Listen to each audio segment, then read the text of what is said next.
Assalamualaikum warahmatullahi wabarakatuh. Untuk sampai kepada pemahaman bahwa alam semesta ini diciptakan dan ada peran besar di balik semua aktivitas alam semesta ini, sebenarnya tidak diperlukan pengetahuan yang rumit juga teknologi yang canggih. Sepanjang manusia mau menggunakan akalnya, maka dirinya akan menemukan bahwa segala sesuatu di alam ini adalah merupakan ciptaan. Hal ini dapat terlihat dari keteraturan sistem, kemudian cara mereka hidup dan bertahan, kemudian bagaimana benda-benda tersebut berfungsi. Semuanya menyiratkan bahwa mereka semua adalah ciptaan. Video ini akan mengungkap berbagai macam fakta tentang penciptaan yang tidak bisa dipungkiri oleh akal pikiran siapapun. Namun sebelum kita lanjutkan, jangan lupa untuk like, subscribe, dan tekan tanda lonceng untuk membantu pengembangan channel ini. Sahabat sekalian, lihatlah sekeliling Anda dari tempat duduk Anda saat ini. Maka Anda akan mendapati bahwa segala sesuatu di ruangan Anda adalah merupakan buatan. Baik itu dindingnya, pelapisnya, atapnya, kursi tempat Anda duduk saat ini, gelas di atas meja, dan pernak-pernik tak terhitung lainnya. Tidak ada satupun yang berada di ruangan Anda saat ini terwujud atas kehendak mereka sendiri. Gulungan tikar sederhana pun dibuat oleh seseorang. Benda-benda itu tidak terjadi dengan spontan atau secara kebetulan. Orang yang hendak membaca sebuah buku pasti mengetahui bahwa buku tersebut ditulis oleh pengarangnya karena alasan dan tujuan tertentu. Tak pernah terpikir olehnya bahwa buku tersebut muncul secara kebetulan. Begitu pula orang yang memandang suatu bahan tidak sangsi sama sekali bahwa bahan tersebut dibuat oleh seorang pemahat. Hal ini tidak hanya berlaku pada karya seni. Tumpukan batu bata pasti dikira oleh siapapun disusun oleh seseorang dengan rencana dan tujuan tertentu. Karena itu, di mana saja terdapat suatu keteraturan baik besar maupun kecil, pasti ada penyusun dan penjaganya.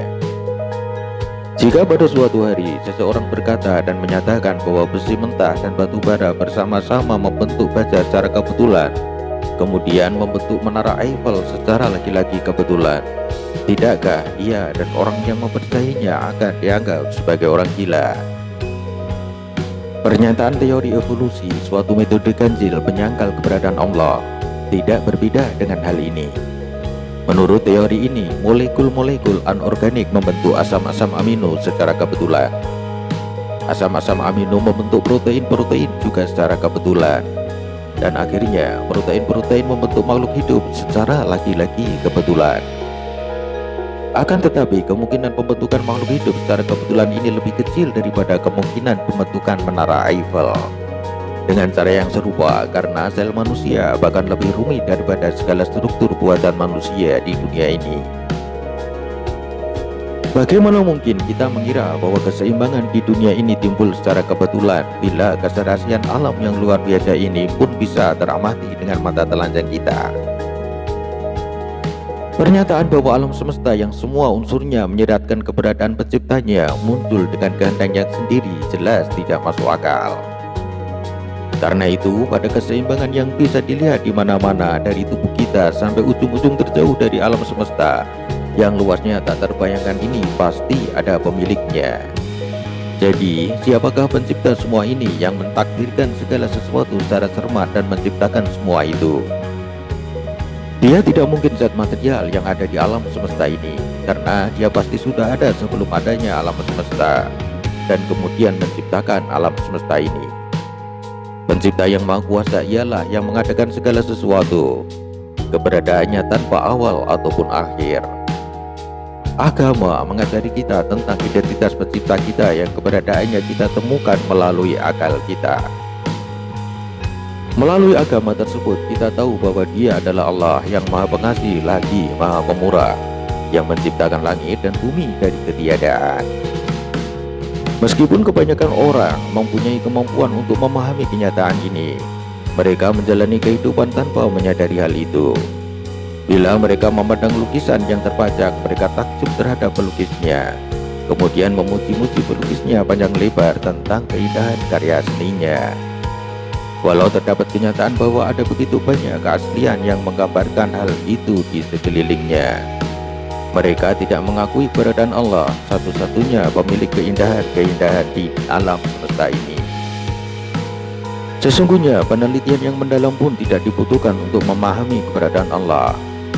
Bahkan seandainya seseorang tetap tinggal di suatu ruang sejak kelahirannya, barang-barang di ruang itu saja sudah cukup baginya untuk menjadi bukti tentang keberadaan Allah Subhanahu wa Ta'ala.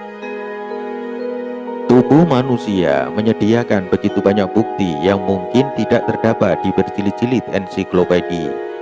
Bahkan berpikir beberapa menit saja mengenai semua itu sudah memadai untuk memahami keberadaan Allah Subhanahu wa Ta'ala. Tatanan yang ada ini dilindungi dan dipelihara oleh Allah Subhanahu wa Ta'ala. Tubuh manusia bukan satu-satunya bahan pemikiran. Kehidupan itu ada di setiap milimeter bidang di muka bumi ini, baik bisa diamati oleh manusia maupun tidak. Dunia ini mengandung begitu banyak makhluk hidup, dari organisme uniseluler hingga tanaman, dari serangga hingga binatang laut, dan dari burung hingga manusia.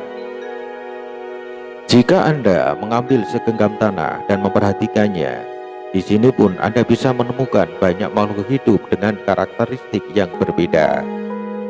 Di kulit Anda pun terdapat banyak makhluk hidup yang namanya tidak Anda kenal. Di dalam isi perut semua makhluk hidup terdapat jutaan bakteri atau organisme uniseluler yang membantu proses pencernaan. Populasi hewan di dunia ini bahkan jauh lebih banyak daripada populasi manusia. Jika kita juga mempertimbangkan dunia flora, kita melihat bahwa tidak ada satu noktah pun di muka bumi ini yang tidak mengandung kehidupan. Semua makhluk ini yang bertebar di suatu bidang seluas lebih dari jutaan kilometer persegi itu mempunyai sistem tubuh yang berlainan, kehidupan yang berbeda, dan pengaruh yang berbeda terhadap keseimbangan lingkungan mereka. Pernyataan bahwa semua ini muncul secara kebetulan tanpa maksud ataupun tujuan adalah sebuah kebodohan. Tidak ada makhluk hidup yang muncul melalui kehendak atau upaya mereka sendiri. Tidak ada peristiwa kebetulan yang bisa menghasilkan sistem-sistem yang serumit ini. Semua bukti ini mengarahkan kita kepada suatu kesimpulan bahwa alam semesta berjalan dengan kesadaran atau consciousness tertentu. Selanjutnya, apa sumber kesadaran ini? Tentu saja bukan makhluk-makhluk yang terdapat di dalamnya. Tidak ada sesuatu pun yang menjaga keserasian tatanan ini. Keberadaan dan keagungan Allah terungkap dengan sendirinya melalui bukti-bukti yang tak terhitung di alam semesta. Sebenarnya, tidak ada seorang pun di muka bumi ini yang tidak akan menerima kenyataan bukti ini dalam hati sanubarinya.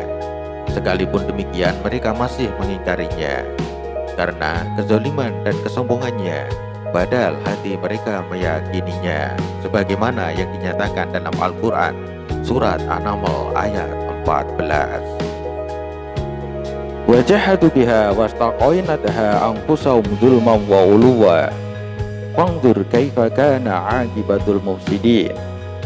Artinya, dan mereka mengingkarinya karena kezaliman dan kesombongan mereka, padahal hati mereka meyakini kebenarannya. Maka perhatikanlah betapa kesudahan orang-orang yang berbuat kebinasaan. Demikianlah fakta tak terbantahkan tentang fenomena penciptaan alam semesta dan segala sesuatu yang berada di dalamnya. Semoga dapat menambah keimanan bagi para pemirsa sekalian. Amin amin ya robbal alamin. Wassalamualaikum warahmatullahi wabarakatuh.